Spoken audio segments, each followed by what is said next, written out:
महाभारत में एक कहानी है, शायद आप लोग सुने होंगे। हम जब छोटे थे, नालंदा में थे, तो हमको महाभारत पढ़ने में बड़ा अच्छा लगता था, रामायण भी पढ़ते थे। तो हम लोग गांव में बैठ जाते थे एक साथ में, और बुजुर्ग लोग पढ़ते थे तो मैं सुनता था। तो एक कहानी है उसमें, महाभारत में, जब कौरव और पांडवों का जब युद्ध तय हो गया, तो कृष्ण जो थे वो दोनों तरफ के दोस्ती थी उनकी ना, दुर्योधन से भी दोस्ती थी, अर्जुन से भी दोस्ती थी। तो उनमें उनको एक बड़ी दुविधा हो गई है किनके साथ, किनके तरफ से लड़ा जाए। तो दोनों पहुंच गए। मथुरा के राजा कृष्ण जे थे वो एक राजा थे, और उनके बहुत सारी सेनाएं थी। तो दुर्योधन भी पहुंच गया और अर्जुन भी पहुंच गया कि भाई कृष्ण जी आप हमारे तरफ से लड़ेंगे। तो दुर्योधन तो जानते हैं अहंकार से भरा था, वो गया और सर के पास बैठ गया, और जो अर्जुन था वो दीन था, वो पांव के पास बैठा।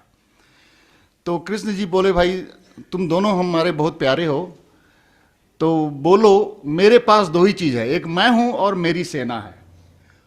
तो आप लोगों में से चुन लो, क्या मैं तो दोनों तरफ नहीं जा सकता हूं, तो या तो सेना चुनो और नहीं तो मुझे चुनो।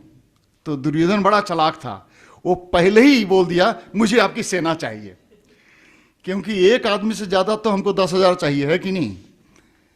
तो अर्जुन बोला कि बस कृष्ण जी आप हमारे साथ रहिए, वही काफी है। तो आप तो जानते हैं क्या हुआ, कौन किसके साथ गया और युद्ध किसने जीता, आप जानते हैं ना। हाँ, तो मैं आपसे पूछना चाहता हूं इस सवेरे, आपको यदि निर्णय करना है, आपको विकल्प दिया गया, किसी ने चॉइस दिया कि भाई आपको आशीषित जीवन चाहिए या आत्मिक जीवन चाहिए, तो क्या चुनेंगे आप? हाँ, हम दोनों सुन रहे हैं। कोई बोल रहा है कि हमको सेना भी चाहिए और कृष्ण जी भी चाहिए। हाँ? आत्मिक जीवन चुनेंगे, है ना, क्योंकि आशीषित जीवन जो होता है वो जरूरी नहीं है कि आत्मिक जीवन हो। आशीषित तो लोग बहुत धन संपत्ति होता है लेकिन अंदर से कुड़कुड़े होते हैं, बदमाश होते हैं, गुंडे होते हैं, शारीरिक रूप से स्वस्थ हैं लेकिन अंदर से बिल्कुल नैतिक मौलिक रूपों से बिगड़े हुए हैं, दूसरे औरतों के पीछे दौड़े रहे हैं, लेकिन शारीरिक रूप से आशीषित हैं, है कि नहीं। तो ये जरूरी नहीं है कि आप आशीषित हो और आत्मिक हो, नहीं। लेकिन जो आत्मिक होता है उनके पास भले आशीष नहीं हो लेकिन उनके पास बहुत बड़ी संपत्ति होती है। वो क्या होती है? आत्मा होता है उनके साथ ना, परमेश्वर खुद ही होते हैं। तो यदि आपसे परमेश्वर पूछे कि तुमको क्या चाहिए, मेरा आशीष चाहिए या मुझे चाहिए, तो आप क्या चुनेंगे? अभी भी लगता है दो दो सवाल सुन रहे हैं। कुछ लोग सोच रहे हैं कि आशीष लेके ही निकल जाएं, वही ठीक रहेगा, कम से कम इनसे छुटकारा मिल जाएगा। नहीं तो बाद में फिर बोलेंगे कि तुम ये भी करो वो भी करो। तो बहुत लोग जो है आशीष चाहते हैं, परमेश्वर नहीं चाहते हैं ना।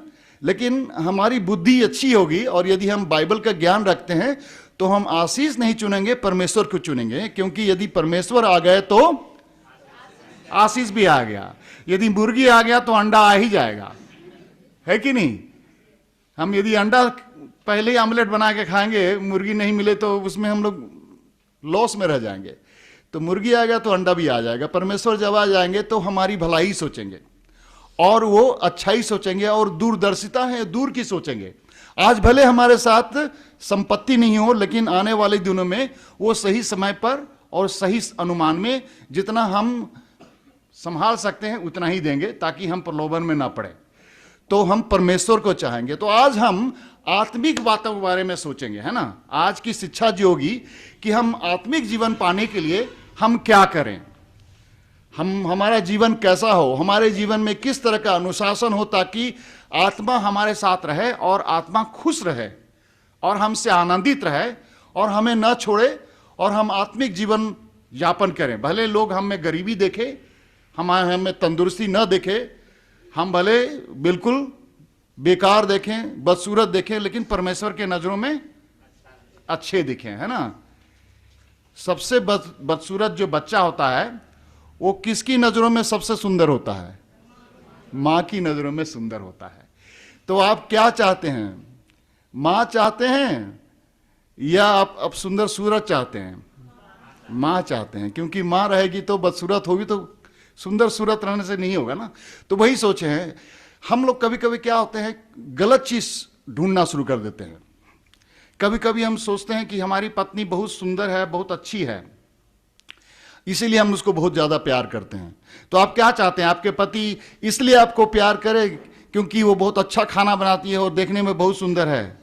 आप ये चाहते हैं न? क्या चाहते हैं, मेरे पति मुझसे इसलिए प्यार करते हैं क्योंकि मैं उनकी पत्नी हूं।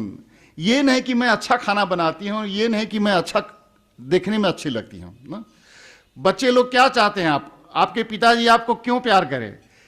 इसलिए प्यार करें क्योंकि वो परीक्षा में हर समय अच्छा नंबर लाता है ना। इसलिए प्यार करें क्योंकि वो आप उनके बेटे हैं। जैसा भी हो, भला हो या बुरा हो, मेरा ही बेटा है। चाहे वो परीक्षा में पास हो या ना हो, मेरा बेटा है। तो इसी विषय पर हम लोग आज चर्चा करेंगे कि हम परमेश्वर के चहेते बने, परमेश्वर को चाहें और उन्हीं के साथ रहें और उन्हीं से हम आत्मिक जीवन यापन करें। तो बाइबल में आत्मिक जीवन अच्छे यापन करने के लिए सबसे पहली चीज जो है, उनसे रिश्ता बनाना। आप क्या चाहते हैं, आपके पति आपको सिर्फ पैसा ला के देते रहे या आपसे रिश्ता बनाए? हाँ ना, बच्चे लोग भी यही चाहते हैं ना, माता पिता हमसे रिश्ता बनाए। और पति भी यही चाहता है कि पत्नी हमसे रिश्ता बनाए। संबंध बहुत अच्छा होना चाहिए, बातचीत होनी चाहिए।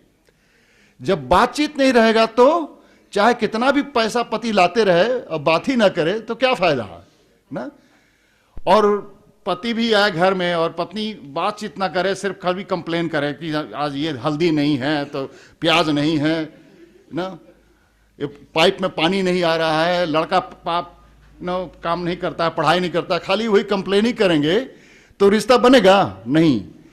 बातचीत करना है। और किस तरह का बातचीत? एक दूसरे के बारे में ना। पत्नी कहे पति को कि आप इतने सारा दिन परेशान होकर पसीना से हैं, लेकिन फिर भी आप इतना हैंडसम देखते हैं ना। पति भी कहे आ करके वापस कि अरे भाई तुम सारा दिन परेशान हो, काम कर रही हो, लेकिन देखने में इतना सुंदर लगती हो। एक दूसरे के बारे में। ने पति आके ये नहीं कहा कि अरे रमेश कहाँ गया ना, हरिया कहाँ गया, गाय कैसी है, बकरी कैसी है। सबसे पहले क्या पूछना चाहिए, तुम कैसी हो, कैसा दिन था तुम्हारा। बातचीत, व्यक्तिगत रूप से बातचीत। तो आत्मिक जीवन के लिए आत्मा से और परमेश्वर से व्यक्तिगत रूप से बातचीत बहुत जरूरी है। और वो हम कैसे करते हैं बातचीत? प्रार्थना के द्वारा, आवेदन के द्वारा, निवेदन के द्वारा, आराधना के द्वारा, प्रशंसा के द्वारा हम उनसे बातचीत करते हैं। और आप किस तरह का, यदि ज्यादा ही व्यक्तिगत बातचीत हो तो किस तरह से बातचीत होना चाहिए? मन में द्वेष लेके, क्रोध लेके, घृणा लेके बातचीत हो सकेगा? नहीं। तो हम प्रार्थना करने से पहले अपनी मन की तैयारी करनी पड़ेगी। मन की हालात कैसी है?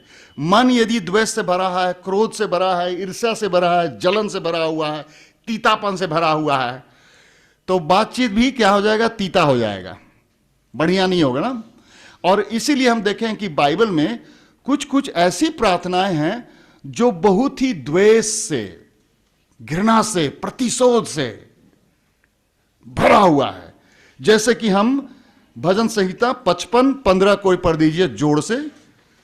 भजन संहिता 55:15 और फटाफट पढ़ेंगे हम लोग। आज बाइबल जम के पढ़ेंगे और बाइबल को बिल्कुल गंदा कर देंगे। हाँ, कलम खोल के रखिए, बाइबल खोल के रखिए, जहां तहां दाग लगा दीजिए। 55:15 जोर से पढ़ दीजिए। उनको मृत्यु अचानक आ दबाए, वे जीवित ही अधोलोक में उतर जाए, क्योंकि उनके घर और मन दोनों में बुराइयां और उत्पात भरा है। हाँ, ये दुश्मन के लिए प्रार्थना कर रहा है। भजन संहिता बोल रहा है उनको मृत्यु अचानक आ जाए ना। आपको कभी कभी लगता है ना कि हम ऐसा ही प्रार्थना कर दें अपने पड़ोसियों के लिए, हर समय तंग कर देता है कभी पानी फेंक देता है, कभी सब्जी फेंक देता है, कभी कूड़ा कचरा फेंकता है। हे प्रभु मेरे पड़ोसी को जल्दी मार दो, है ना। एक व्यक्ति था, हम गए थे किसी कलीसिया में, तो युवक लोग थे बहुत, तो बोले कि पास्टर जी क्या हम अपने पास्टर को मर जाने के लिए प्रार्थना कर सकते हैं? तो बोले क्या बात है? तो बोलता ये पास्टर जो हमारे फाउंडिंग पास्टर हैं, और इनका 95 साल हो गया है, लेकिन वो कुर्सी छोड़ते ही नहीं है। वो अपने को संभल के चलते भी नहीं है, ना तो खुद करते हैं ना किसी को कुछ करने देते हैं। तो हम प्रार्थना करते हैं कि ये जल्दी मर जाए। तो ये बिब्लिकल होगा कि नहीं? तो कुछ लोग ऐसे भी होते हैं ना, परेशान है, पति से परेशान है, पत्नी से परेशान है, प्रार्थना करते हैं हे प्रभु ये मर जाए तो ठीक रहेगा, दूसरी शादी कर लेंगे, अच्छा रहेगा ना, पड़ोसी को मरने के लिए। अभी अभी ऐसा लग रहा है ना कि हमारे देश में भी कुछ नेता लोग मर जाने से ज्यादा अच्छा था। यदि आप कांग्रेसी है और मसीही है तो शायद ऐसा ही प्रार्थना करेंगे। तो बहुत लोग ऐसे हैं जो गुस्से से भरे हुए हैं, प्रतिशोध से, क्रोध से, घृणा से। ये पुराने व्यवस्था में ऐसा नियम था और लोगों की आजादी थी, और दिल खोल करके हम यहोवा के पास आ सकते हैं और ऐसा प्रार्थना कर सकते हैं। लेकिन जब हम बाइबल को, हम 66 पुस्तकों को पढ़ते हैं और यीशु मसीह की शिक्षाओं को पढ़ते हैं, तो हमें समझ में आ जाता है कि वो बीत गई सो बात गई, वो पुराने व्यवस्था वाली बात थी। अब तो हम परिपक्व हो गए हैं।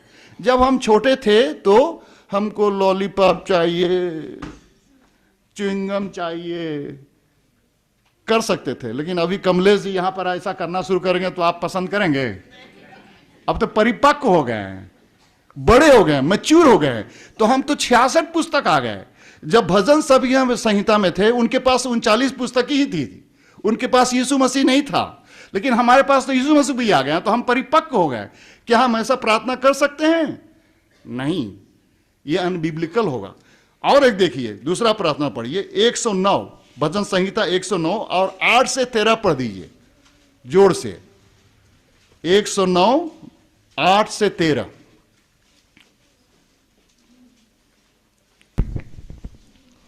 उसके दिन थोड़े हो और उसके पद को दूसरा ले, उसके बच्चे अनाथ हो जाए और उसकी स्त्री विधवा हो जाए, और उसके लड़के मारे मारे फिरे और भीख मांगा करे, उनको अपने उजड़े हुए घर से दूर जाकर टुकड़े मांगना पड़े। और पढ़ दीजिए, 13 तक पढ़ दीजिए। महाजन फंदा लगाकर उसका सर्वस्व ले ले और परदेसी उसकी कमाई को लूट ले। कोई न हो जो उस पर करुणा करता रहे और उसके अनाथ बालकों पर कोई अनुग्रह ना करे। उसके वंश का नाश हो जाए, दूसरी पीढ़ी में उसका नाम मिट जाए। हाँ, कितना बढ़िया लगता है सुनकर ना। कैसा लगेगा यदि आपके पति घर आए और आप पत्नी होकर के यही सही बोलें, मेरे पड़ोसी अनाथ हो जाए ना, उनका वंश खत्म हो जाए। तो ऐसा बातचीत करेंगे तो आप पति से आपका रिश्ता बढ़ेगा ना, सुंदर बनेगा। वो पति का जो बेचारा दिल पहले से ऑफिस से कड़वाहट हो गया था, और भी आप कड़वा कर देंगे, ऐसा उनको सुनाएंगे। तो आप किस तरह से बातचीत करें? 137 पढ़िए, भजन संहिता 137 8 और 9। हे बेबीलोन, तू जो उजड़ने वाली है, क्या ही धन है वह होगा जो तुझसे ऐसा ही बर्ताव करेगा जैसा तूने हमसे किया है। क्या ही धन है वह होगा जो तेरे बच्चों को पकड़कर चट्टान पर पटक देगा। हाँ, बदले की भावना हमारे साथ। हे बेबीलोन, तुमने जैसा मेरा साथ किया है वैसा ही तेरे बच्चों को भी पटक करके चट्टान पर उसका माथा फोड़ दे। हम यही प्रार्थना करते हैं। कितना सुंदर आवेदन है यहोवा के लिए ना। तो क्या हम मसीही कलीसिया इस तरह का प्रार्थना करें यहां जमा होकर के? ठीक नहीं होगा। इस तरह से हम आत्मिक जीवन नहीं कर सकते। हमारा मन जो है कठोर हो जाएगा और तीता हो जाएगा, ईर्ष्या से भर जाएगा, क्रोध से भर जाएगा, प्रतिशोध से भर जाएगा। ये प्रार्थनाएं हमें पुराने व्यवस्था में दिखाया गया है, लिख कर दिया गया है, क्योंकि है हमारे चरित्र को दर्शाता है, हम कितने कमजोर हैं एक पापी मनुष्य के द्वारा। हमारे अंदर प्रतिशोध है, क्रोध है, बदले लेने की भावना है। हम जब तक परमेश्वर में उद्धार नहीं पाते हैं, अंदर में जब तक हम खुद माफी नहीं मांगते हैं, और जब हमें जब खुद प्यार नहीं मिलता, प्रेम नहीं मिलता, क्षमा नहीं मिलती है, हम दूसरों को भी प्रेम और क्षमा नहीं दे सकते हैं। तो यही हालत होती है। ये अविश्वासियों का जैसा प्रेम है, प्रार्थना है, और ये प्रार्थना से हम आत्मिक जीवन कभी भी यापन नहीं कर सकते हैं। ऐसे मसीही लोग जो है बहुत ही अशांति वाले मसीही होते हैं। ये दूसरों को कभी शांति नहीं दे सकते। वो खुद ही बहुत ही विचलित हैं, दूसरों को भी विचलित कर देंगे। तो किस तरह का प्रार्थना करना चाहिए और कैसे करना चाहिए, हम पढ़ना शुरू करेंगे। मत्ती लिखी सुसमाचार 5 अध्याय से शुरू करते हैं, और उसमें बहुत अच्छी तरह से लिखा गया है 38 पद में, 5 अध्याय 38 पद में, तुम सुन चुके हो कि कहा गया था कि आंख के बदले आंख और दांत के बदले दांत, परंतु मैं तुमसे यह कहता हूं कि बुरे का सामना न करना, परंतु जो कोई तेरे दाहिने गाल पर थप्पड़ मारे उसकी ओर दूसरा भी फेर दे। यह नया व्यवस्था है, नई व्यवस्था है, और इस नई व्यवस्था में हम उद्धार पाए हुए लोग हैं। हमारे बीच प्रभु यीशु हैं और पवित्र आत्मा हम में आई है, और हमारे बीच में यह दर्शन है, पवित्र वाक्य है। हम अलग सोचते हैं। मसीही लोगों की प्रार्थना बिल्कुल अलग है। हम परिपक्व हो चुके हैं आत्मिक रूप से, हमारे सोचने का ढंग है, अलग है। हम अपने पॉकेट पर यदि निर्भर होते तो शायद हम गरीब होते हैं, लेकिन हमारा जो स्रोत है वो प्रभु खुद ही है, और प्रभु जो उस स्रोत से जुड़ा है वो कभी भी गरीब नहीं होता है, वो कभी भी हतोत्साहित नहीं होता है, कभी भी विचलित नहीं होता है, वो मजबूत होता है, क्योंकि उसकी शक्ति का स्रोत जो है परमेश्वर खुद ही है। तो उसको सोचने का ढंग बिल्कुल अलग होता है। उसकी प्रार्थना में जो है प्रार्थना करने का ढंग अलग होता है। जैसे कि प्रभु यीशु यहां पर शिक्षा दे रहे हैं, ऐसी बात नहीं है कि प्रार्थना पहले नहीं हो रही थी। पहले बहुत दिनों से, यीशु मसीह के आने से पहले भी प्रार्थना हो रही थी, जैसे अनेक धर्मों में होती है ना। हिंदू लोग भी प्रार्थना करते हैं, बुद्धिस्ट लोग भी करते हैं, सिख लोग भी करते हैं, और यहूदी लोग भी करते थे। लेकिन जब यीशु मसीह आए तो उन्होंने ये जो संबंध है परमेश्वर के साथ प्रार्थना के द्वारा, वो सारा परिवर्तन करने की कोशिश की, क्योंकि वो गलत ढंग था, आत्मिक नहीं था। तो वो कहते हैं कि किस तरह से तुम्हारे प्रार्थना में सोच विचार होनी चाहिए। 43 पद से हम पढ़ते हैं, 5 अध्याय में ही हूं मैं।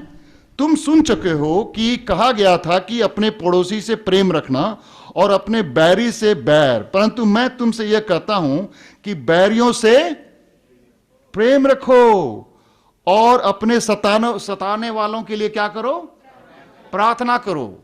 प्रतिशोध से नहीं, क्रोध से नहीं, बदला से नहीं, उनको क्या करना है, उनको लिए प्रार्थना करो ताकि वो अच्छे हों, अच्छे बन जाएं। उसके बाद वो कहते हैं प्रार्थना हमें कैसे करनी चाहिए। हम 6 अध्याय में आएंगे, बाइबल खुले रखिएगा। 6 अध्याय में कहा गया कि तुम सुन चुके हो कि कहा गया था कि 6 अध्याय 5 पद में, जब तू प्रार्थना करे तो कपटियों के समान न हो, क्योंकि लोगों को दिखाने के लिए आराधनालयों में और सड़कों के मोड़ों पर खड़े होकर प्रार्थना करना उनको अच्छा लगता है। यहूदियों के बीच में प्रार्थना जो था एक तमाशा था, सर्कस था, लोगों को दिखाने के लिए कि बड़े वो आत्मिक हैं, बड़े धार्मिक हैं। वो सड़कों पर खड़े होकर प्रार्थना करते थे और कलीसिया में भी खड़े होकर के प्रार्थना करते थे, लोगों को दिखाते थे। तो कहते हैं कि भाई तुम उनके जैसा मत होना। मैं तुमसे सच कहता हूं कि वे अपना प्रतिफल पा चुके, क्योंकि वो लोगों से प्रशंसा पा चुके हैं कि वो बड़े धार्मिक हैं, बड़े अच्छे प्रार्थना करते हैं। परंतु 6 पद में फिर पढ़िए, 6 अध्याय 6 पद में, परंतु जब तू प्रार्थना करे तो अपनी कोठरी में जा। कहां? अपनी कोठरी में जा और और द्वार बंद करके अपने पिता से जो गुप्त में है प्रार्थना कर। जब आप अपने पति से बात करना चाहते हैं और पारस्परिक संबंध बढ़ाना चाहते हैं तो सब्जी बाजार में उनसे थोड़ी बात करेंगे प्यार की बात। कहाँ करेंगे? कोठरी में करेंगे ना, कमरे में करेंगे, क्योंकि उनसे रिश्ता बनाना है। बच्चों के साथ भी बच्चे को अकेले कमरे में बुला के, बेटा कोई दिक्कत तो नहीं है तुम्हारे दिक्कत में? शिक्षक तुम्हें तंग तो नहीं करते हैं? पैसे की तंगी तो नहीं है? व्यक्तिगत से आप उनको कोठरी में बुला के उनसे संबंध जोड़ना चाह रहे हैं। तो प्राइवेट प्रेयर, व्यक्तिगत रूप से पर्सनल प्रेयर, ठीक है, बहुत अच्छी बात है। कलीसिया में प्रार्थना का आयोजन होता है, आप आते हैं, लेकिन यह प्रश्न उठता है आपको आपके जीवन में, दिनचर्या में, व्यक्तिगत रूप से आपका व्यक्तिगत समय अकेले में परमेश्वर के साथ है कि नहीं? आत्मिक जीवन बनाने के लिए आपका व्यक्तिगत समय ना, जानता हूं दिक्कत होती है, घर में रोटी भी बनाना है, बच्चों को भी देखना है ना, पति को भी तैयार करना है, लेकिन ये 24 घंटा में आपको खुद सोचना पड़ेगा कि कौन सा समय मैं निकालूं जब मैं परमेश्वर के साथ अकेले हो सकता हूं, और मुझे कौन सा समय बढ़िया होता था। मेरी पत्नी और जब हम लोग शादी कर लिए, बच्चे हो गए, तो हमारा समय बदल गया। हम जानते थे कि बच्चे लोग 10 बजे तक सो जाते हैं, सो 10 से 11 बढ़िया समय होता है, हम एक दूसरे के साथ बात कर सकते हैं। और जब एक दूसरे से बात कर सकते हैं तो दोनों बैठ करके परमेश्वर से ही बात कर सकते हैं। तो हम अकेले तो प्रार्थना करते थे अपने जीवन में, बाइबल लेके कोने में बैठ जाते थे कहीं एक सुरक्षित जगह पर, जहां पर बिल्कुल शांति हो, छुप करके आप अकेले भी करें और दुकेले भी करें, पति पत्नी मिलकर भी करें और प्रार्थना करें, अपनी दिल की बात परमेश्वर से बात कर सकें। तो ये आपका व्यक्तिगत अनुशासन, प्रार्थना का समय जो है बहुत जरूरी है। कलीसिया से बाहर, सामूहिक प्रार्थना से बाहर अपने जीवन में आपका प्रार्थना का समय अनुशासित है कि नहीं, जब आप परमेश्वर के साथ बिताते हैं। और जब प्रार्थना करते हैं तो 8 पद में लिखा है 6 अध्याय में, इसलिए तुम उनके समान न बनो। किनके समान? जो अन्य जातियों के समान बक बक बक करते रहते हैं। प्रार्थना जो है बक बक करने वाली नहीं है, उसके बहुत बोलने से उसकी सुनी जाएगी ऐसा सोचते हैं। हम लोग सोचते हैं कि जितना लंबा प्रार्थना करेंगे और जितना डिटेल देंगे, कभी कभी देखें हैं कुछ लोग जब प्रार्थना करेंगे तो प्रार्थना में भी पूरा बिल्कुल प्रचार करना शुरू करते हैं कि हाँ है प्रभु, यहां पर यूहन्ना में 3 अध्याय 16 में लिखा है, और उसके बाद अय्यूब में ऐसा लिखा हुआ है, भजन संहिता में ऐसा लिखा है, और मैं जब वहां गया था अरवल में तो मैं उसको मिला। वो पूरा बकबक शुरू कर देते हैं, अपनी गवाही देना शुरू कर देते हैं। प्रार्थना में क्या आपको परमेश्वर को सूचना देना जरूरी है? उनको क्या याददाश्त की कमजोरी है क्या, वो भूल गए हैं, या उनको कमी है कोई सूचना पाने में? अरे वो तो सर्वज्ञानी है, सर्वव्यापी हैं, उनकी याददाश्त भी अच्छी है, इतनी लंबी चौड़ी कहानी की जरूरत नहीं है कहने की, है ना।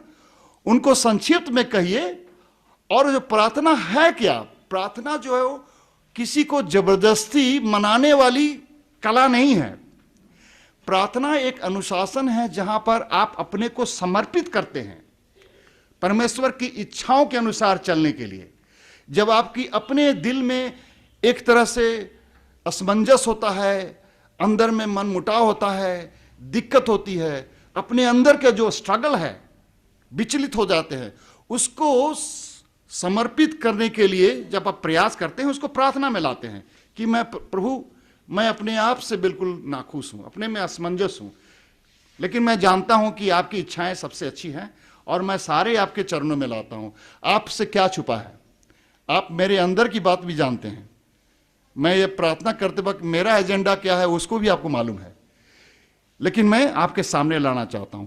तो प्रार्थना इतना लंबा करने की जरूरत नहीं है, इतना सूचना करने की जरूरत नहीं है, लेकिन बिल्कुल समर्पित होकर के उनके सामने रखने की जरूरत है। तो यही यीशु मसीह सिखा रहे हैं कि भाई जब प्रार्थना करते हो तो तमाशा मत करो, लंबा मत करो। पुराने नियम में भी, पुराने व्यवस्था में भी, इतिहास में लिखा हुआ है, प्रार्थना में आप जाते हैं तो 4 चीजों की बहुत जरूरी है जब आप प्रार्थना में जाते हैं, जब आप परमेश्वर से संबंध बना रहे हैं आत्मिक जीवन, और उनके सामने जब आप प्रस्तुति करते हैं अपने बातों को आवेदन के द्वारा और अनुरोध के द्वारा, आराधना के द्वारा, तो 4 चीज बहुत जरूरी है। दूसरा इतिहास 7 अध्याय 14, जो बहुत ही प्रचलित पद है बाइबल में, लिखा है। दूसरा इतिहास 7 अध्याय 14 में लिखा है, तब यदि मेरी प्रजा यानी कि मेरी आराधक के लोग जो मेरे कहलाते हैं दीन होकर, तो सबसे पहले जरूरी है कि हम जब परमेश्वर के पास जाएं तो दीन होकर जाएं, घमंड से ना जाएं कि परमेश्वर आज ने मैंने ऐसा ऐसा कर दिया और मैं बहुत ही चालाक हूं और मैं बहुत पढ़ा लिखा हूं और मैं बहुत योग्य हूं। नहीं, मैं बहुत ही ये कर दिया हूं वो कर दिया हूं, नहीं। दीन होके पहला जरूरी है कि जब आप संबंध बनाना चाहते हैं आत्मिक जीवन में तो दीन होकर जाना। दूसरा है, जो मेरे कहलाते हैं दीन होकर प्रार्थना करें और मेरे दर्शन के खोजी होकर। प्रभु, मेरे ज्ञान के द्वारा नहीं, आपके दर्शन के द्वारा। आप मुझे क्या दिखाना चाहते हैं? मैं खोजी होकर आया हूं, मैं जाना हुआ बनकर नहीं आया हूं, मैं अनजान बन के आया हूं, मैं खोजने वाला हूं। खोजने वाला व्यक्ति वो होता है जो अनजान होता है, जिसको चाहत है, जानने की इच्छा है, खोजी होकर। और तीसरा जो है, बोल रहा है कि बुरी चाल से फिरने की। यदि मुझ में कुछ कमी आ गई है और मैंने कुछ गलत उद्देश्य से, मेरा पर्पस गलत है, उद्देश्य गलत है, मेरे अंदर में यदि कोई बच्चलन हालत आ गई है और गलत चरित्र गलत हो गया है, तो वो उन सबों से मैं फिरना चाहता हूं। यदि मैं किसी गलत दिशा में जा रहा हूं तो उस दिशा से मैं बदलना चाहता हूं, मैं जीवन शैली को बदलना चाहता हूं, मैं परिवर्तन के लिए तैयार हूं। कहने का मतलब, मैं बुरी चीजों से, चाल से फिरने के लिए तैयार हूं। और चौथा चीज है, मैं माफी मांगने के लिए तैयार हूं। मैं यहां पर कोई एक्सक्यूज देने के लिए नहीं आया हूं ना। बहुत लोग बड़े चालाक होते हैं, हर तरह का बहानाबाजी। परमेश्वर, मैंने पत्नी को इसलिए मार दिया क्योंकि मुझे गुस्सा आ गया था, तो बहानेबाजी हो गया ना। क्योंकि इसलिए मार दिया क्योंकि इतना हमको चिढ़ा रही थी और हमको गुस्सा दिलाती है। और इसी बात को बार बार, मैंने कहने का मतलब है कि भाई मेरी तो गलती हुई है लेकिन उसकी भी गलती है एक्चुअली। तो माफी मांगने वाली प्रवृत्ति नहीं है वो।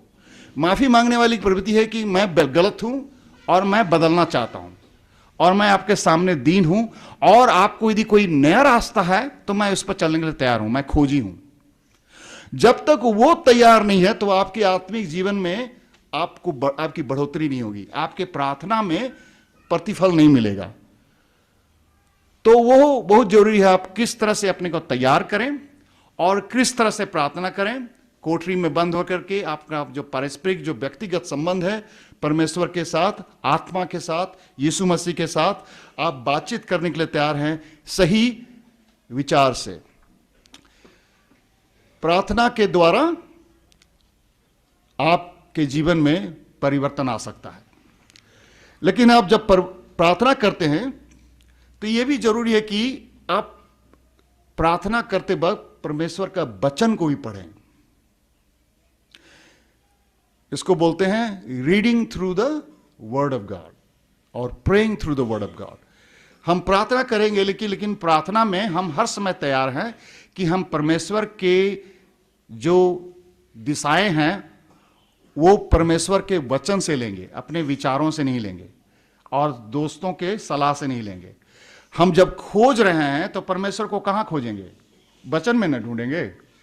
तो हम praying through the word of God, हम जब प्रार्थना करेंगे तो बाइबल को ही खोल के रखेंगे और बाइबल से जो हमें शिक्षा मिलती है उसी शिक्षा को पालन करके हम अपने जीवन में नयापन लाएंगे, उसको मार्गदर्शन के रूप में लेंगे।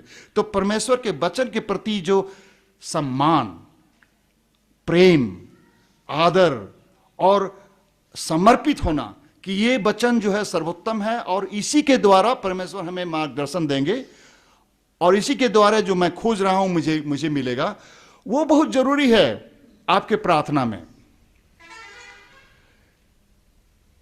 मनुष्य जो होता है सारे सृष्टि में सर्वोत्तम होता है। आप और हम कभी सोचे हैं हम लोग कुत्ते बिल्ली से उत्तम हैं कि नहीं, घोड़े से अच्छे हैं कि नहीं? कभी कभी हम लोग को कभी कि माँ पिताजी गधा बोल देता है, लेकिन गधा नहीं है हम लोग, है ना? वो गुस्से से बोल देते हैं, कभी गधा बोल देते हैं, कभी बंदर बोल देते हैं, लेकिन हम लोग बंदर नहीं है, गधा नहीं है। हम लोग पुरुष और महिला मनुष्य जाति हैं, सर्वोत्तम सृष्टि। सृष्टि का जो है आखिरी दिन उन्होंने हमें बनाया, सर्वोत्तम सृष्टि।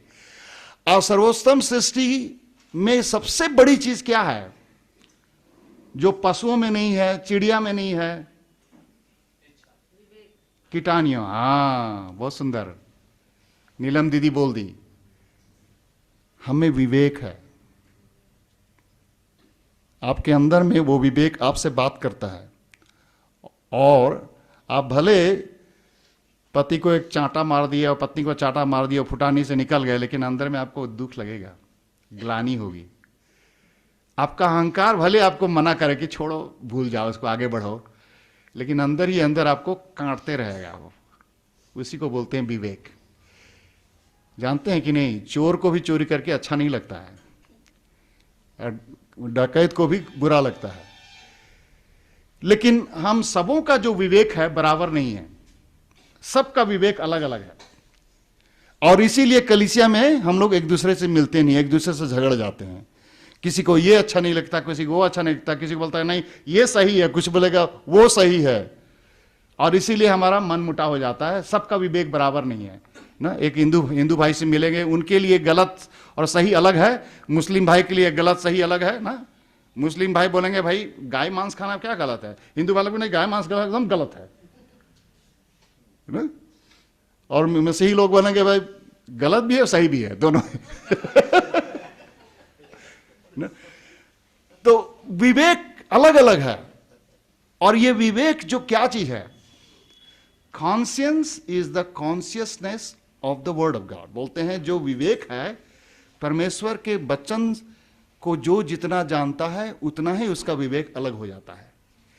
जिसके पास परमेश्वर के वचन का ज्ञान कम होता है उसका विवेक अलग होता है। इसीलिए हम में क्या होता है, कभी कभी मन मुटाव हो जाता है, क्योंकि हमारे वचन का ज्ञान बराबर नहीं है। जो आप गलत सोचते हैं वो सही भी हो सकता है, और जो सही हो सकता है वो गलत भी हो सकता है, क्योंकि आपका विवेक जो है आपकी संस्कृति से, आपके पुराने धर्म से, आपके परिवार से आप सीख के आए हैं। जैसे कि आपके विवेक में, मैं बहुत दिन तक मैं अपने विवेक में सोचता हूं बर्तन धोना तो औरतों का काम है,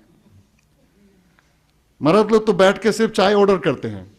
तो मैं स्कूल से आता था और मोजा खोल करके बहन को फेंक देता था, ये कल धो देना, और चाय हमको चाहिए, चाय लेके आओ।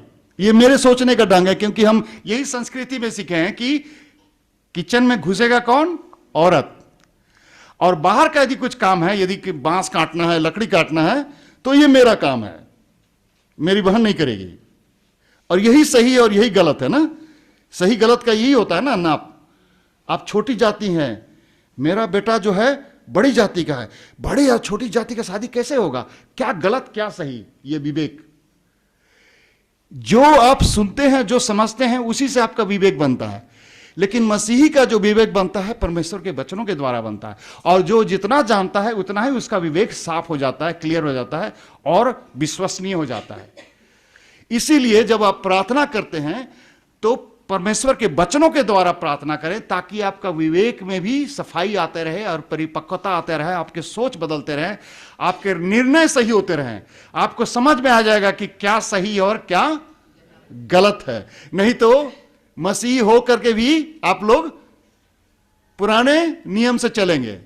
अभी भी केरला में बहुत सारे कलीसिया हैं, छोटे जात का कलीसिया अलग है और बड़े जात का कलीसिया अलग है, और उनमें अभी भी दहेज लेना पड़ता है, बेटी को दहेज देना पड़ता है। शायद यहां भी आप लोग के बीच में मसीह लोग में चलता होगा दहेज, यहां भी थोड़ा लगता हो कि ये तो छोटा जात वाला है, इसका बेटी के साथ मेरा बेटा लग जाने से तो बड़ा मुश्किल हो जाएगा, और ये तो गरीब परिवार से, इसका तो कुछ धन संपत्ति नहीं है, इस लड़का के साथ मेरा बेटी शादी करेगा तो खाएगा पिएगा क्या। ना, सोच समझ अभी भी पुराना ही है, क्योंकि आप परमेश्वर के वचन से पूरी तरह से परिवर्तित नहीं हुए हैं, क्योंकि आपका जो आत्मिक जीवन है बढ़ा नहीं है। मसीही तो हैं, प्रार्थना तो बहुत करते हैं, गीत भी बहुत गाते हैं, लेकिन आत्मिक जीवन में बढ़ोतरी नहीं हो रही है। धार्मिक जीवन में बहुत बढ़ोतरी हो रही है, आशीषित भी हो रहे हैं, लेकिन आत्मिक जीवन में अभी भी वही अंगूठा चूस। यूहन्ना 3:16, परमेश्वर उद्धार करता है, परमेश्वर चंगाई देता है, अंगूठा चूस मसीही। परमेश्वर आशीष देगा, प्रार्थना करो परमेश्वर आपको धनवान बना देगा। इसको बोलते हैं अंगूठा चूस मसीही। तो आप अंगूठा मत चूस मसीही बनना चाहते हैं कि इधर 10 रुपया डाला तो उधर 20 रुपया निकल आया? नहीं भी निकलेगा, नहीं भी निकलेगा। आत्मिक जीवन की समझ यही है कि परमेश्वर के सोच अलग होते हैं और ऊंचे होते हैं और बड़े होते हैं। लेकिन जब आप प्रार्थना करेंगे तो प्रार्थना का विषय क्या होना चाहिए? सारे बाइबल में यीशु मसीह दूसरे चीज अपने शिष्यों को नहीं सिखाए, लेकिन प्रार्थना करने के लिए सिखाया, क्योंकि प्रार्थना बहुत ही महत्वपूर्ण चीज है, जिसके द्वारा आपके सोच विचार, आपके विवेक बनते हैं और आपके संबंध बनते हैं आत्मा से और यीशु मसीह से और परमेश्वर पिता से। प्रार्थना का जो विषय क्या होना चाहिए, तो वो सिखाते हैं। 6 अध्याय, मत्थयु 6 अध्याय 9 पद से कहते हैं, अब तुम इस रीति से प्रार्थना किया करो। बोलते पुराने व्यवस्था जैसे प्रार्थना मत करो, अब इस रीति से, मैं तुम्हें नया ढंग सिखाता हूं, इस रीति से प्रार्थना किया करो। हे हमारे पिता, तो प्रार्थना की शुरुआत होती है पिता से। हे हमारे पिता, तू जो स्वर्ग में है, तेरा नाम पवित्र माना जाए। तो प्राथमिकता का क्या है हमारे विषय का, प्रार्थना के विषय का? परमेश्वर खुद ही है। बोलते हैं कि आपका नाम पवित्र माना जाए, आप जो स्वर्ग में हैं। और 10 पद में कहता है, तेरा राज्य आए। मेरे प्रार्थना की विषय में जो प्राथमिकता है, मेरे राज्य के लिए नहीं है, मेरे अधिकार के लिए नहीं है, मेरे सुख संपन्नता के लिए नहीं है, मेरी चंगाई के लिए नहीं है, मेरी अच्छाई के लिए नहीं है। जबकि हां, हम इस ऐसे बुरे संसार में रह रहे हैं, चारों तरफ दुविधाएं ना, सब कुछ, सब्जी का दाम बढ़ गया, दूध का दाम बढ़ गया, पड़ोसी लोग भी बदमाश हैं, इनकम भी कम हो रहा है, बीमारियां हो रही है, दुश्मन ज्यादा हैं, परेशानियां ही परेशानियां। तो जब हम इतने परेशानियों से जूझ रहे हैं तो क्या होता है, हमारे मस्तिष्क में, दिल में, हर जगह सिर्फ मैं ही वास करता हूं, क्योंकि मैं परेशान से भरा हूं। मुझे सिर्फ क्या याद आता है भाई, मेरे बच्चों की पढ़ाई, उसके ट्यूशन, मेरी पत्नी को ये चाहिए, उनको गैस सिलेंडर ला देना है, मेरे बॉस को खुश करना है, मेरे पड़ोसी मुझे तंग कर रहे हैं, चाहे ड्राइविंग लाइसेंस जाओ तो वहां घूस देना है। तो आप तो परेशान हैं चारों तरफ से। तो आप जब प्रार्थना करने के लिए परमेश्वर के सामने आएंगे तो आप क्या, सबसे पहले क्या निकलेगा आपके मुंह से? हे प्रभु मुझे बचा रक्षा करो मुझे, मैं तो गया काम से, आज का सारा दिन बर्बाद गया, कल कैसा जाएगा पता नहीं, मैंने बहुत बड़ी भूल की। तो प्रार्थना का विषय सबसे पहले क्या होगा? मैं और मैं और मैं ही। लेकिन कहते हैं नहीं नहीं नहीं नहीं, तुम्हारा प्रार्थना का प्रथम विषय तुम नहीं होगे, मैं होऊंगा। प्रभु कहता है तुम मेरे बारे में सोचो, मेरे राज्य के बारे में सोचो ना, मेरे स्वर्ग के बारे में सोचो। तेरा राज्य आए, मेरी इच्छा के बारे में सोचो। तेरी इच्छा जैसे स्वर्ग में पूरी होती है वैसे पृथ्वी पर हो ना। तो यहां परमेश्वर के राज्य के लिए, क्योंकि यदि परमेश्वर की राज्य आ जाए, परमेश्वर की इच्छा हो, तो सब कुछ सही हो जाएगा, है ना। गाड़ी में सबसे इंपॉर्टेंट क्या चीज होता है? यदि वो सही जगह पर हो तो सब कुछ ठीक हो जाएगा, है कि नहीं ना।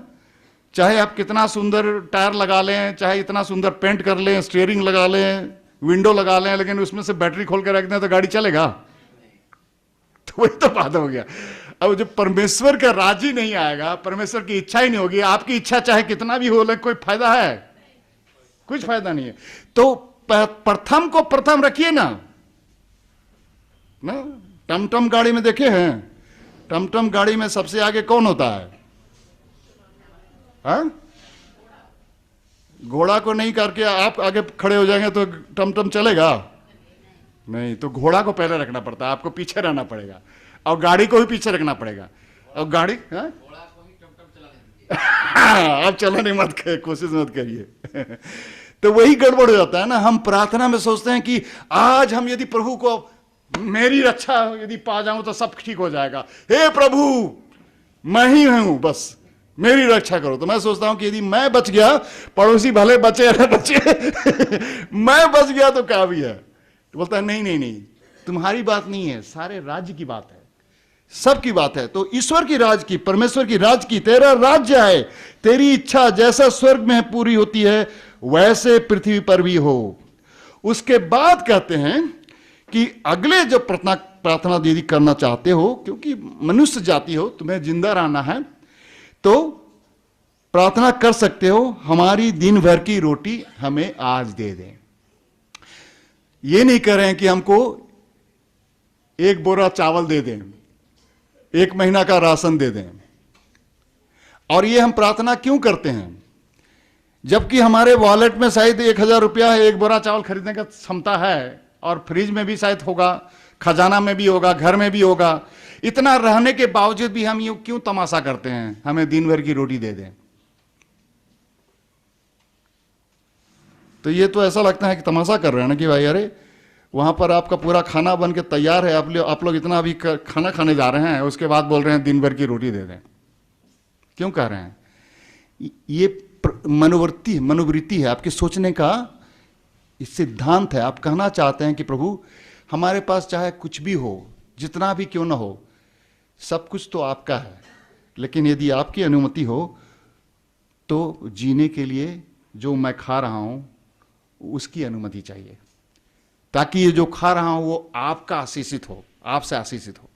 ये मेरे परिश्रम से आशीषित नहीं हो, आपसे आशीषित हो, क्योंकि मैं थोड़ा भी खाऊंगा तो जिंदा रह जाऊंगा यदि आप आशीषित दिए होंगे, आशीष किए होंगे।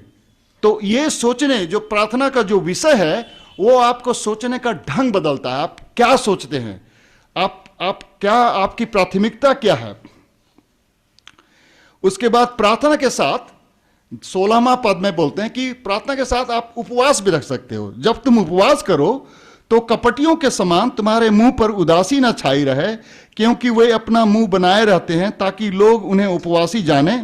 मैं तुमसे सच कहता हूं कि वे अपना प्रतिफल पा चुके। परंतु जब तू उपवास करे तो अपने सिर पर तेल मल और मुंह धो, ताकि लोग नहीं परंतु तेरे पिता जो गुप्त में है तुझे उपवासी जाने।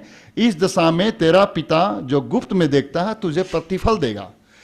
उपवास रखना बहुत अच्छी अनुशासन है, क्योंकि उपवास के द्वारा अपने मन को, तन को केंद्रित कर सकते हैं।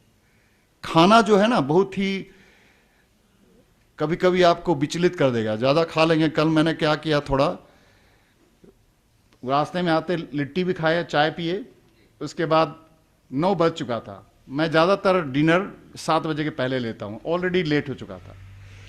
तो 4 रोटी लाया, सब्जी लाया, जैसे तैसे 3 रोटी खा लिया। उसके बाद 9:30 बजे तक बिस्तरा में हो गया। 10:30 बजे तक पश्चाताप करते रहा, हे प्रभु मैंने क्या गलती कर दिया। बिना खाए सोता तो ज़्यादा अच्छा होता, क्योंकि पेट तो फूल रहा था।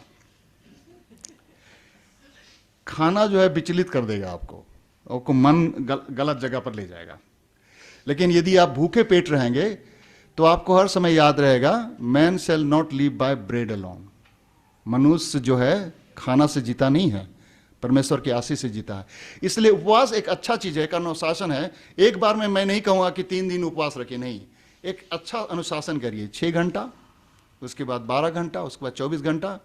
पहले आप बिल्कुल सॉलिड खाना बंद करिए, उसके बाद आस्ते आस्ते पानी भी बंद कर सकते हैं।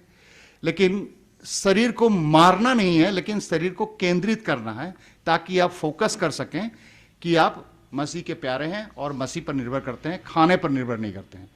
ज्यादा खा करके प्रार्थना करेंगे तो डकार आते रहेगा, प्रार्थना भी नहीं ठीक से होगा। तो इसीलिए उपवास रखना बहुत अच्छा होता है और उपवास से आप ज्यादा केंद्रित हो सकते हैं अपने प्रार्थना में। हम देखते हैं कि प्रार्थना का विषय, प्राथमिकता जो है, सबसे पहले क्या होना चाहिए? परमेश्वर होना चाहिए, उनके राज्य का होना चाहिए, और दूसरा जो है हर समय निस्वार्थ होना चाहिए। तो आइए हम देखते हैं यूहन्ना 17 में बहुत ही प्रमुख और फेमस यीशु मसीह जो प्रार्थना करते हैं, इसको बोलते हैं महायाजकीय प्रार्थना स्वयं के लिए। तो 17 अध्याय में 1 से 5 तक एडिटर लोग जो है, निदेशक लोग, उन लोगों ने लिख दिया है कि ये यीशु मसीह स्वयं के लिए कर रहे हैं। लेकिन कभी कभी आपको एडिटर लोग जो होता है ना, वो मिसलीड कर देगा। आप अच्छा से पढ़िए तो पता चलेगा कि ये यीशु मसीह स्वयं के लिए नहीं कर रहे हैं। मैं पढ़ता हूं यूहन्ना 17। यीशु ने यह बात कही, अपनी आंखें आकाश की ओर उठाकर कहा, हे पिता, वो घड़ी आ पहुंची है, अपने पुत्र की महिमा कर कि पुत्र भी तेरा महिमा करे। तो ऐसा लग रहा है जैसे अंग्रेजी में बोलता है ग्लोरीफाई मी, अपने पुत्र की महिमा कर। ऐसा लगता है जैसे यीशु मसीह अपनी महिमा के लिए प्रार्थना कर रहे हैं। लेकिन आप उसका जो दूसरा सेंटेंस पढ़ेंगे, क्लॉज में पढ़ेंगे, तो क्या कह रहे हैं? ताकि वो तेरी महिमा करें। मैं खाना चाहता हूं ताकि मैं तुम्हारे लिए जी सकूं। मैं सांस लेना चाहता हूं ताकि तुम्हारे लिए सेवा कर सकूं। मैं जिंदा रहना चाहता हूं ताकि तुम्हारे महिमा कर सकूं। उद्देश्य अलग है। कुछ लोग खाते हैं जीने के लिए, कुछ लोग जीते हैं खाने के लिए। तो यहां पर प्रार्थना भी किया जा रहा है, वो अपने पिता के लिए, अपने लिए प्रार्थना नहीं कर रहे हैं।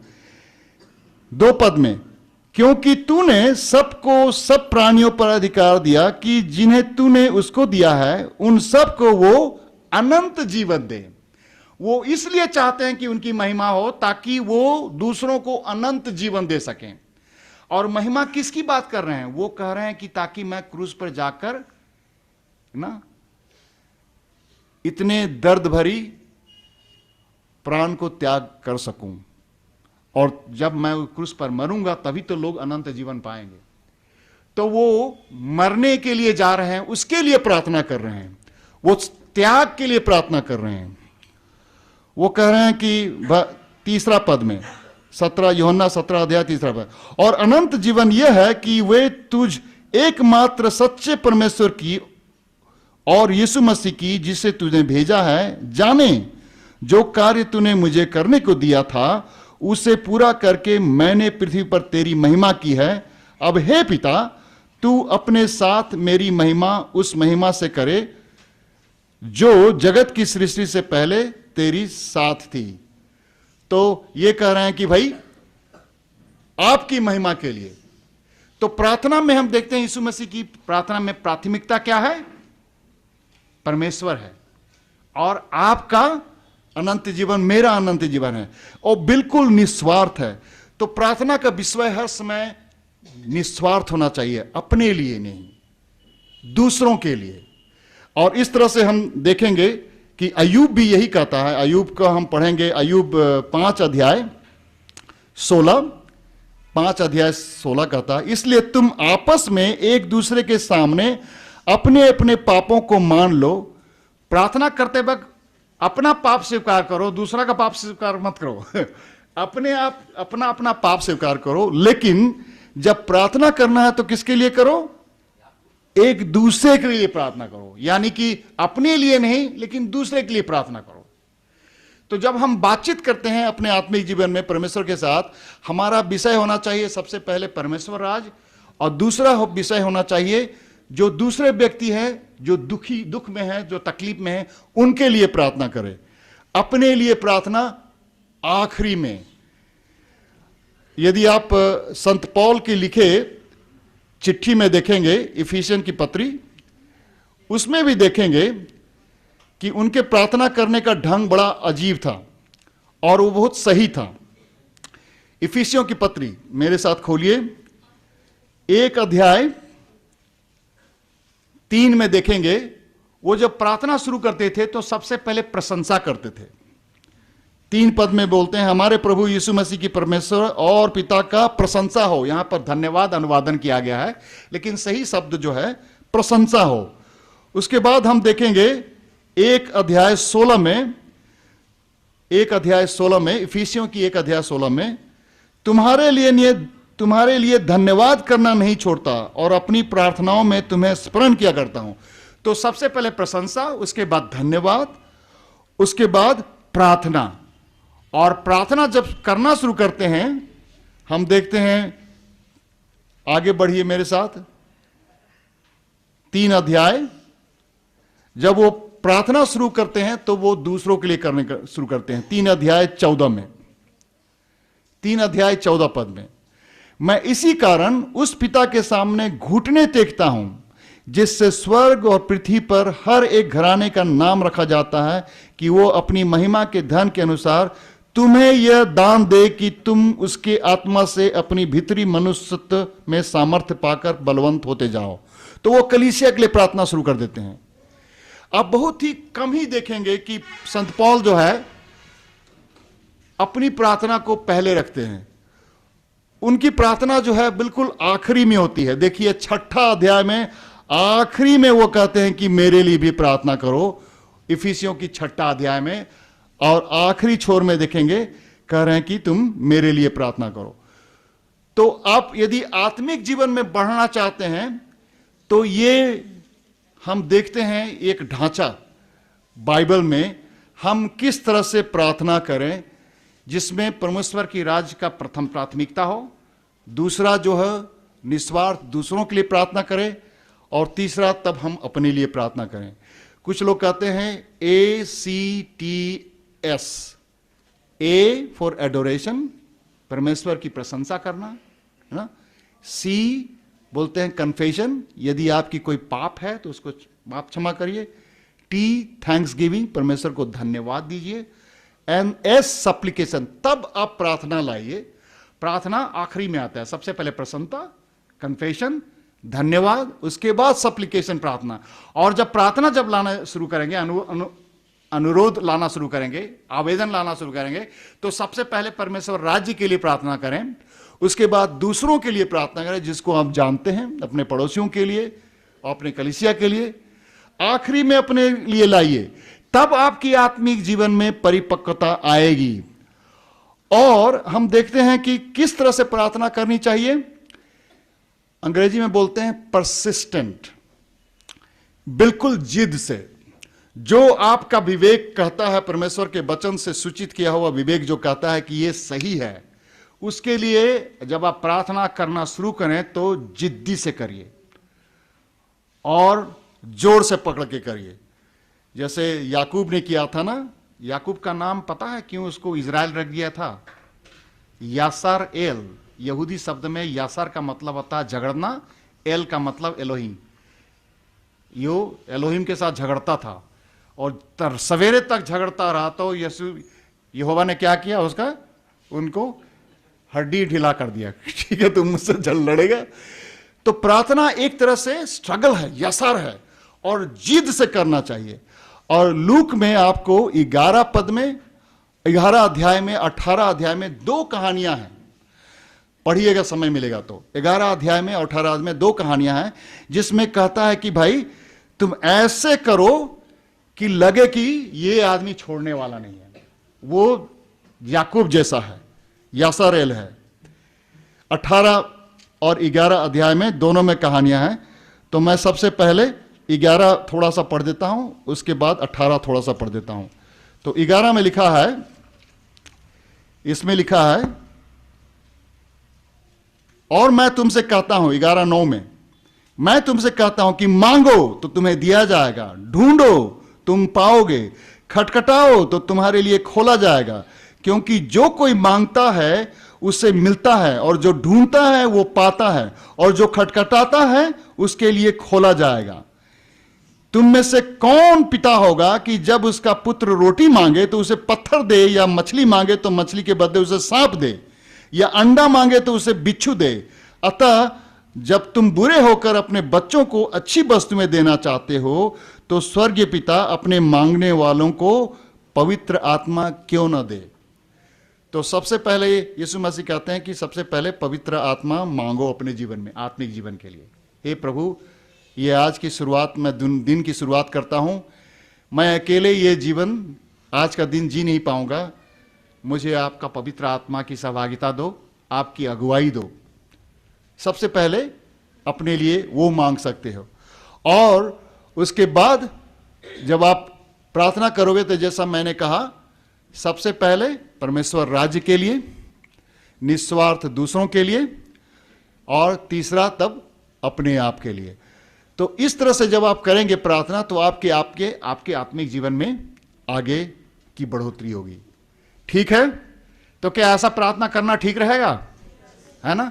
क्या मांगेंगे आप? आत्मिक जीवन मांगेंगे या आशीषित जीवन मांगेंगे? हाँ, क्या चाहिए आपको? परमेश्वर चाहिए और परमेश्वर की आशीष चाहिए? हाँ, उनसे संबंध बनाना, व्यक्तिगत रूप से उनके साथ संबंध बनाना, उनसे प्रेम करना और उनको हर समय उनसे बातचीत करना, ये बहुत जरूरी है। तो आइए हम लोग अपने को समर्पित करते हैं ऐसे आत्मिक जीवन के लिए। सर झुका करके मैं आप लोगों के लिए प्रार्थना करूंगा। हे परमपिता परमेश्वर, धन्यवाद देते हैं आपके वचन के लिए। आपने हमें आज सुंदर मार्गदर्शन दिया है। हम कई बार आपके पास आते हैं अपने स्वार्थ के साथ। कभी कभी हम घबराए, विचलित रहते हैं, परेशान रहते हैं और अपनी मुसीबतों के आपके सामने लाते हैं, क्योंकि हम कमज़ोर हैं प्रभु। लेकिन हम ऐसा नहीं बनना चाहते हैं। आप पर हम बिल्कुल आस्था रखना चाहते हैं, और हम एक परिपक्व होकर के, एक अच्छे विश्वासी बन करके आपके साथ संबंध बनाना चाहते हैं। आप हमारे लिए सबसे बहुत मूल्यवान हैं प्रभु। आपके आशीष से भी आप मूल्यवान हैं। इसलिए जब हम आपके पास आएँ प्रभु, हम सही रूप से आएँ, दीन बनकर आएँ, और हर समय आपके दर्शन को ढूंढें। अपने गलत रास्तों को बदलने के लिए जो इच्छा है वो लेकर आएँ, और आपसे माफ़ी मांगने के लिए तैयार रहें। आपके राज्य के लिए हम प्राथमिकता दें अपने जीवन में, और दूसरों के लिए प्रार्थना करें प्रभु। हमारे आत्मिक जीवन को आप परिपक्व बनाएं, और हमारे विवेक को प्रभु आपके वचनों से पूरी तरह से ज़्यादा सूचित करें, ताकि हमारा विवेक भी परिपक्व बने और हम एक अच्छे विश्वासी परिपक्व होकर के आपकी गवाही दे सकें प्रभु। धन्यवाद देते हैं प्रभु आज की शिक्षा के लिए। ये प्रार्थना प्रभु यीशु मसीह के नाम से मांगते हैं, आमीन।